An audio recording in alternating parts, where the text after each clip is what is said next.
성교육이란 걸 받아본 적이 없어요. 기현이 소설에서 나한테 입을 맞췄다 상상하면서 어디에다 물어볼 데가 없었다는 거잖아요. 임신, 출산, 피임에 대한 매운맛 AS를 장담합니다. 그리스, 로마 신화 전집, 와의 전집 중에는 저 한 권 명칭이 따로 있다면서요. 네. 이른바 초딩 맥 풀어서 아이들의 성인 잡지로 불리더라고요. 그렇군요. 2030 맞춤 성교육이 아쉬운 시대, 고객 만족 성교육 AS를 준비해봤죠? 매운맛 AS를 장담합니다. 래퍼 퀸 와사비님, 여성 건강의학과 홍혜리 원장님, 어서 오세요. 안녕하세요. 반갑습니다. 아하, 예. 진짜 좋아하시네. 왜 이 책에들 이렇게 열광했죠? 초딩 때? 저는 아들만 둘인데 사실 아이들이 막 저렇게 막 해질 때까지 아직은 보지는 않더라고요. 근데 확실히 아들들을 씻기거나 할 때 같이 샤워를 하거나 하면 몸이 자기들이랑 다르니까 왜 엄마는 없어? 엄마는 왜 있어? 라든지 뭐 이런 것들 물어보거든요. 근데 이게 뭐 애들이 성적인 생각을 해서 물어본다기보다는 약간 단순한 호기심, 너하고 나는 왜 다를까라는 그렇죠. 거에서 시작되는 게 아닌가 싶어요. 저는 네. 어렸을 적에 인터넷 소설이 되게 유행이었어요. 맞아요. 귀현이 소설. 맞아요. 기현이 아시나요? 네, 알죠, 그럼요. 알죠. 누가 나한테 입을 맞췄다 이러면서 그걸 되게 글로 되게 묘사를 한단 말이에요. 아주 상세하게 묘사돼 있죠. 상상하면서 맞아. 맞아. 너무 좋아하네, 봉철조교. 5,000원 주면 키스해주는 놈이야. 맞아. 5,000원 만 주면. 맞아요. 두 분하고 아주 솔직한 얘기 시작부터 나누니까 좋고요. 봉철조교, 오늘 뭔가 좀 특별한 걸 대접하고 싶어요. 알겠습니다. 쉐키.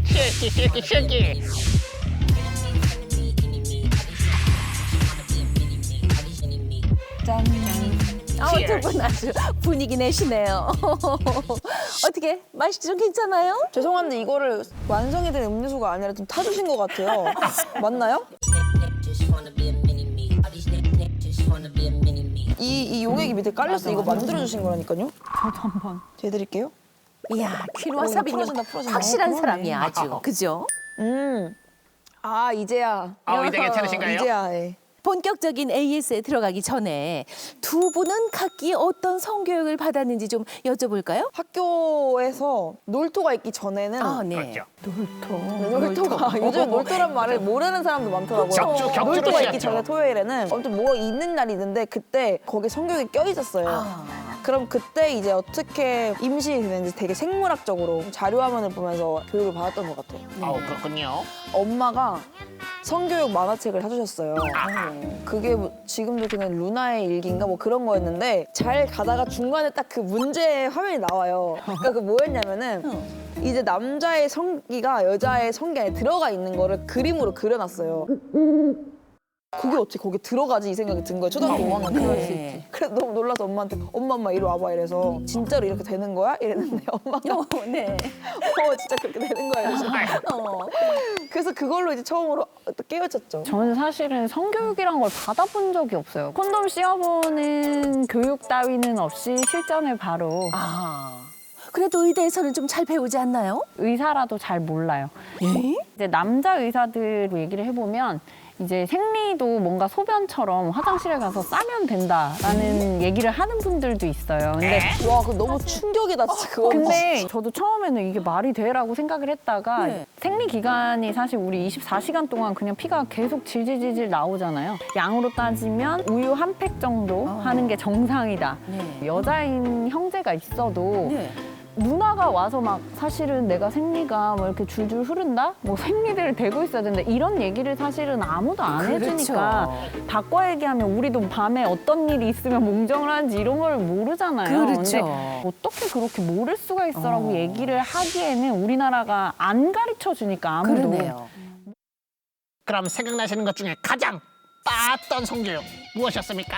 약간 성에 대해서 언급을 하고 피임을 하는 거를 약간 터부시하는 게 되게 많거든요. 그렇죠. 제일 그 이상했던 얘기가 다리 밑에서 주워왔다. 그런 건 정말 네, 그냥 전통적으로. 정말 그러니까요. 엄마 다리 밑에 결국 아기가 나오는 거니까 그렇죠. 다리 그렇죠, 밑에서 그렇죠. 주워왔다는 약간 중의적인 표현 그런 것들이 제일 이상했고 뭐 사랑하면 아기가 임신돼서 배꼽에서 나온다든지 맞아. 이런 식으로 저희 때는 그런 식으로 얘기를 했어요. 맞아요. 아프겠는데요. 병원에서 만나보면 성교육이 부족하구나, 필요하구나 느낀 적이 많으시죠? 한 10년 사이 동안 성경험이 있는 청소년들의 평균 나이를 보면 13.6세 정도 되거든요. 네. 만으로 봤을 때. 그러면 이제 중학교 중학교 1학년 정도. 네. 대부분 모르고 성관계를 하는 경우가 미성년자에서는 많을 수밖에 없거든요. 여자 아이 하나가 남자 여러 명이랑 이제 성관계를 한다던가. 왜냐면 비디오에서 그렇게 나는 봤으니까. 맞아. 따님이 이제 임신을 해서 봤더니 학원 옥상에서 뭐 성관계를 했다거나. 네, 그리고 뭐 콘돔을 살 수가 없잖아요. 네. 어린 친구들은. 그러니까 그냥 비닐봉지에 그걸 콘돔으로 삼아서 너무 싫어. 자기 집을 친구들한테 대시를 해준다거나. 돈을 받고 뭐 이런 되게 저희가 사실 상상하기 조금 어려운. 그러니까 사실 얘네를 비난할 수도 없어요. 모르니까 애기들은. 그렇군요. 네. 사실 엄마가 그 성교육 만화책을 안 사주셨으면은 되게 그걸 늦게 끼워졌을 것 같아요. 그렇게 관계를 한다는 거예요. 저는 놀랐는데 첫 경험 시기가 거의 중학교 1학년 때라고 하니까 거의 초등학교 네. 때부터 교육을 제대로 해야겠다는 생각이 들더라고요. 그럼요. 저는 되게 첫 경험을 늦게 했거든요. 그러니까 제가 고등학교 때는 그때 당시에는 어떤 생각을 했냐면 저거 되게 깝친다 생각했어요. 그러니까 뭔가 나댄다. 나이도 어린 것들이 나댄다 이렇게 생각을 했고 공부하느라고 딴 생각을 할 생각이 없었어요. 그래서 저는 20살 되자마자 그 모쏠을 탈출하고 3월 달에 미팅에서 남자친구 사귄 다음에 제가 모텔을 끌고 갔어요. 적극적으로. 그래서 그때 처음 했는데 근데 우리나라는 더 그런 것 같은데 일종의 죄의식 같은 게 심어지는 것 같아요. 교육할 때. 혼전 뭐 혼전 순결이고 고귀해야 하고 어떻게 보면 되게 자기 권리고 네. 성적인 자기 결정권이나 이런 거를 강조하는 게 아니라 무조건 성인으로서. 막 차려야 되고 막 되게 터부시되고 죄의식이나 뭐 나 이러면 안 되는 건가 이런 거를 무의식 중에 들게 하게 만들더라고요. 세상에 그거를 조금 90년대생인데도. 네. 결국에 이거는 솔직히 말씀드리면 단계가 있다고 생각해요. 사실 우리가 많이 벤치마킹 하는 게 뭐 북유럽이나 이렇게 네. 외국, 서양의 그런 성교육이긴 하잖아요. 가끔 저도 이제 성교육 만화나 책 같은 거를 추천받아서 볼 때가 있는데 네. 아, 이건 내가 받아들이기도 약간 좀 그런 이게 너무 적나라하게 뭐 성관계는 즐거운 거야. 애기들은 즐거운 거? 그럼 나랑 한번 해볼까? 뭐 이렇게 생각할 수도 있잖아요. 정서가 너무 다른 거죠. 네, 그래서 무조건 이렇게 오픈하는 게 다 좋으니까 그건 이렇게보다는 아니네요. 제가 생각할 때는 일단 우리나라는 2차 성징에 대해서 먼저 얘기해줘야 돼요. 나와 상관 있는 것부터. 그렇죠. 내 의지로 관계를 하는 것과 그다음에 이 관계를 했을 때 결과가 임신으로 이어질 수 있다. 네. 그러면은 애가 나한테 지금 생기면 어떻게 되지? 라는 그렇죠. 것부터 사실 시작을 좀 해야 돼. 구체적이고 현실적으로. 알겠습니다.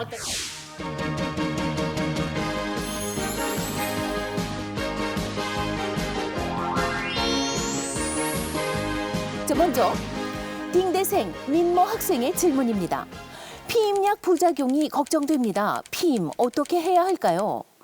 홍희준 선생님, 정말 어떻게 해야 되는 걸까요? 피임약 먹으면 임신이 안 돼. 이렇게 생각하는 분들도 있는데 말이죠. 저 같은 경우는 사실 피임약을 한 8년째 복용을 하고 있거든요. 네. 실제로 둘째를 낳고 난 뒤부터 피임을 하려고 피임약을 먹고 있는데 피임약을 먹으면 임신에 문제가 생긴다거나 호르몬이니까 무조건 안 좋다고 생각하고 암에 걸릴 것 같고 뭐 그런 생각을 많이 하시는데 실제로 피임약을 3년에서 5년 이상 복용하면 난소암이나 자궁 내막암은 절반 이하로 줄일 수 있어요. 네, 그리고 생리전증후군이 있는 여성분들 같은 많죠. 경우에는 네, 사실은 일에 있어서 퍼포먼스가 되게 떨어지잖아요. 네네. 그런 경우에는 사실은 피임약을 먹으면 배란이 안 되기 때문에 월경전 증후군도 컨트롤이 됩니다. 근데 또 한 가지 이제 환자분들이 많이 하시는 착각이 피임약을 먹으면은 일단 콘돔을 안 껴도 된다고 생각을 하시는데 네.